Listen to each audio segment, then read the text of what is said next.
So this is my collection of battery clocks. They tell an interesting story. They show the evolution of the very common, everyday quartz clock. The quartz clock is a great invention.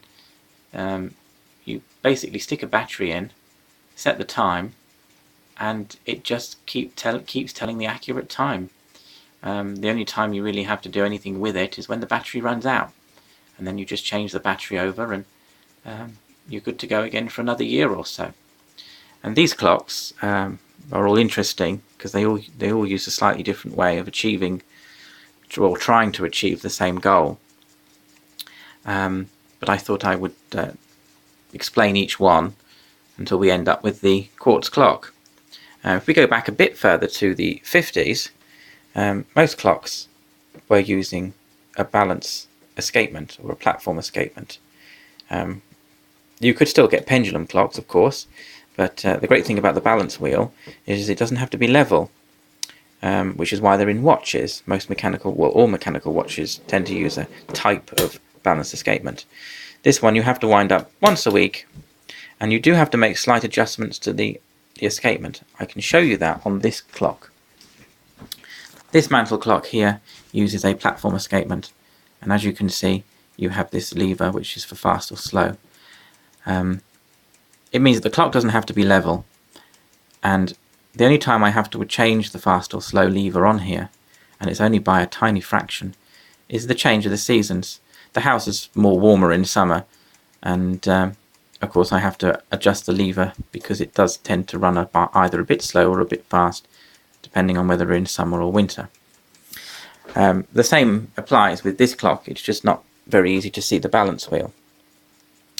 So this was the norm for quite a while, and manufacturers thought, well, try to make this more convenient. And first of all, the way to make it more convenient would be to make it run for longer, so it didn't have to be wound up once a week.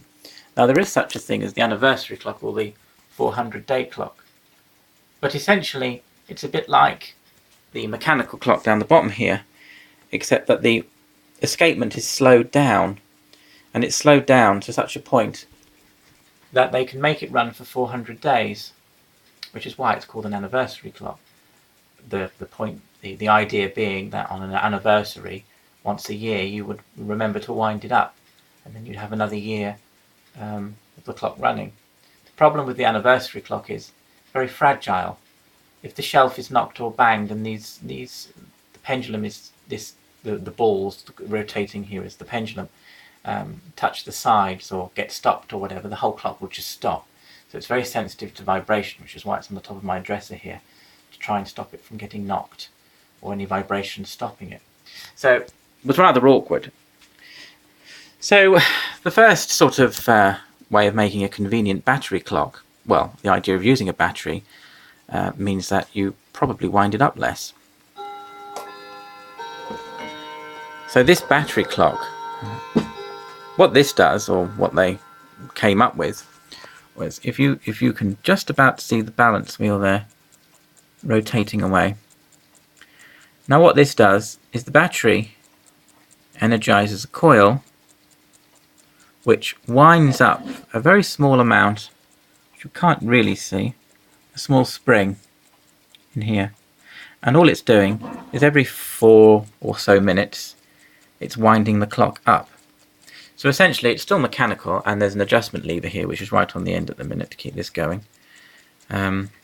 This is for your fast and slow, but once you've got that set, you put the battery in, or the battery's in, and it'll keep going for, I don't know, probably about 6 or 7 months. I'm not entirely sure how long it will keep doing this for, but it's a lot longer than a week. But essentially it's still completely mechanical, except that the only difference being the battery winds it up regularly. Therefore you don't have to wind it up once a week. So that was the sort of first step of making the clock more convenient. And this is from probably the late 60s, early 70s. In the same sort of time period again, there was another method. This one's called the transistor. When the transistors became invented, the next idea was, rather than winding the clock up constantly, if you could actually power the balance wheel or oscillate the balance escapement through power, then you don't need to wind the clock up. So essentially they use a coil, a battery and magnets, and with the transistor keeping everything at a constant frequency, if you can oscillate something regularly at the same frequency, it should continue to keep very good time. But as you can see, there's a time adjustment knob on here as well, because it'll run faster or slower depending on the seasons, because of the way that the metal will expand and contract. But it means now that there's no constant winding being done. The clock is just being constantly sent a pulse, and this oscillating is what keeps the clock in time. The next step is the tuning fork clock. As you can see, it's got a little picture of a tuning fork. Now what that does is, rather than having a balance wheel, it's not going to be easy to see this, but this bent piece of metal here is the bottom of the tuning fork, and on the end of the tuning fork, covered here, are two magnets. Now the tuning fork is constantly vibrating at a frequency. I don't know if you can actually hear it.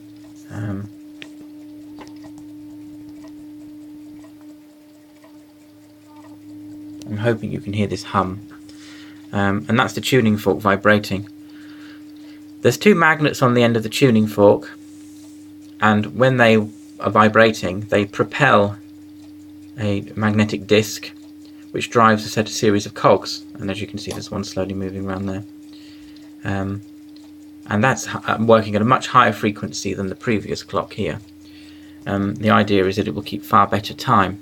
Again, there is a fast and slow adjustment, and essentially what it does is it moves the disc that the magnets propel slightly further or nearer the ends of the magnets to gain or slow the time very slightly. This does actually keep very good time. I haven't actually had to adjust this now for about 2 years. But the idea of the quartz clock is there. If you can make something oscillate at the same frequency without anything, temperature or anything affecting it, then you've kind of got the key, and that's where the quartz clock came along. This is a very large early quartz clock mechanism,